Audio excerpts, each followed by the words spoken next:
नमस्कार, arise news में आपका स्वागत है। तो पेश है आज की अहम खबरें। ईसीएल मुगमा एरिया की कोहिनूर कही जाने वाली और रिकॉर्ड कोयला उत्पादन करने वाली बरमुड़ी कोलियरी पर मानो कोयला चोरों के संगठित गिरोह की काली नजर पड़ गई है। ये संगठित गिरोह इतने खतरनाक हैं कि अगर कोई उनके इस अवैध गोरख धंधे में आड़े आता है तो वो उसकी जान लेने में भी गुरेज नहीं करते। आज इसकी वानगी तब दिखी जब ईसीएल मुगमा एरिया महाप्रबंधक विभास चंद सिंह अचानक रूटीन चेकिंग के लिए बरमुड़ी कोलियरी पहुंचे तो करीब 500 की तादाद में कोयला चोरों का गिरोह बरमुड़ी कोलियरी की मशीनों को बंद कर वहां से डीजल और कोयला चोरी की घिनौनी करतूत को अंजाम दे रहा था। जब मुगमा एरिया महाप्रबंधक ने उन्हें रोकने की कोशिश की तो कोयला चोरों के उस गिरोह ने उन पर हमला कर दिया।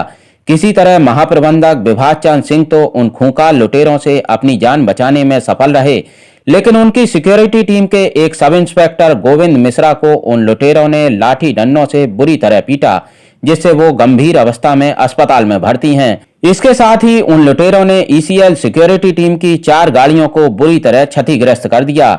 ईसीएल मुगमा एरिया महाप्रबंधक को उम्मीद है कि पुलिस कोयला चोरों के इस संगठित गिरोह के खिलाफ कड़ी कार्रवाई करेगी ताकि सरकारी संपत्ति को लूटने से बचाया जा सके। यहाँ पर कोयला चोरी की घटना बहुत पहले से आ रही थी। मैंने आते ही इस पर लगाम लगाने की कोशिश की है और लगभग बंद भी कर दिया है, लेकिन बरमुड़ी में कुछ हैं ग्रुप जो इस कोयला चोरी में अभी लगे हुए हैं और आज जब उनको भगाया गया तो भागे नहीं और उसके बाद दोबारा वो मुझ पर अटैक करने के लिए दौड़े, तो मैं किसी तरह अपनी जान बचाकर भागा और उसके बाद मैंने अपने सिक्योरिटी इंस्पेक्टर को खबर किया कि वहाँ पर कोयला चोरी कर रहे हैं और फेस में जहाँ पर हमारा प्रोडक्शन होता है वहाँ पर मशीन को बंद करके कोयला चोरी कर रहे थे, जो किसी भी तरह से हम इजाज़त नहीं दे सकते। और एज ए कस्टोडियन हमारा पहला काम है नेशनल प्रॉपर्टी, कोयला जो नेशनल प्रॉपर्टी है उसकी रक्षा करना, और उसकी रक्षा करने में मुझे जो भी करना पड़ेगा मैं करूँगा, चाहे मेरी जान रहे या ना रहे। और ये जो ग्रुप था मुझे लगता है इनको कुछ संरक्षण प्राप्त है, नहीं तो इतना ये नहीं कर सकते थे। और बदतमीजी इन्होंने की है। पहले मैं तो किसी तरह जान बचाकर भागा और जब मैंने सिक्योरिटी पर्सनल को भेजा, लगभग 5-6 गाड़ी में सिक्योरिटी भर के लोग गए, इन्होंने 4 गाड़ियां बुरी तरह डैमेज कर दी, जिसमें डैमेज करने के साथ ही साथ हमारे इंस्पेक्टर को भी डैमेज कर दिया और लगभग मतलब किसी तरह उसकी जान बच गई। मैं समझता हूँ खुदा का शुक्र है कि उसकी जान बच पाई और उसको चोट बहुत घातक लगी है। दरअसल ईसीएल मुगमा एरिया के महाप्रबंधक पद पर जब से विभास चंद सिंह की नियुक्ति हुई है, उन्होंने मुगमा एरिया के अंतर्गत आने वाली ज्यादातर कोलियरी में कोयले की लूट पर पहरा लगा दिया है। हालांकि बरमुड़ी कोलियरी में अभी भी कोयला चोरों के कुछ गिरोह सक्रिय हैं जो आए दिन खदान में घुसकर न केवल कोयले की बल्कि डीजल की भी चोरी करते हैं।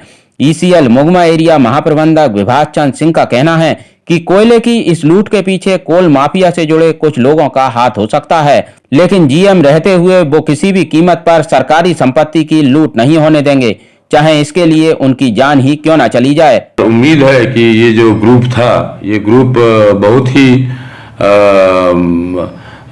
बदमाश ग्रुप बोल सकते हैं या पत्थरबाजी वाले ग्रुप जो रहते हैं, मतलब लड़ाकू टाइप के, लड़ाकू नहीं बल्कि बोल सकते हैं कि किसी भी तरह कोयला हमारा है, लेकिन वो बदतमीजी पर उतरा है और उन्होंने जबरदस्ती कोयला कुछ सोच रहे हैं कि कोयला हम चोरी करके ले जाएंगे। एसडीपीओ सर से आप वार्तालाप किए, वार्ता हुई? हाँ, एसडीपीओ साहब को मैंने सारी घटना बताई है और मुझे उम्मीद ही नहीं, पूरा विश्वास है कि एसडीपीओ साहब उचित कार्रवाई करेंगे।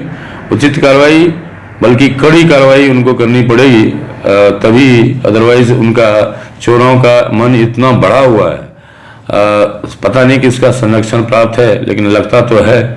और जिसके जोर पे वो इतना गुंडागर्दी करते हैं, हमारे गाड़ियों को तोड़ देते हैं, सिक्योरिटी को घायल कर दिया है और मैं पुलिस प्रशासन से यही उम्मीद करूंगा कि ये सब चोरी रुके। राष्ट्रीय संपत्ति जो कोयला है इसको हम लोग बचाएं। उधर लुटेरों द्वारा कोयले की लूट और ईसीएल सिक्योरिटी टीम पर हमले के मामले में निरसा एसडीपीओ विजय कुशवाहा ने मैथन थाना प्रभारी माइकल कोड़ा को जांच के निर्देश दिए हैं। अब देखना यह है कि सरकारी संपत्ति की लूट और ईसीएल सिक्योरिटी टीम पर हमला करने वाले लुटेरों के खिलाफ पुलिस क्या कार्रवाई करती है। लेकिन इतना तो साफ है कि लुटेरों के इस संगठित गिरोह के पीछे कोई ना कोई तो है, वरना सरकारी संपत्ति की सरेआम लूट की ये वारदात यूं ही घटित नहीं होती। एआरआई न्यूज के लिए ईसीएल की बरमुड़ी कोलियरी से पवन मोदी की रिपोर्ट।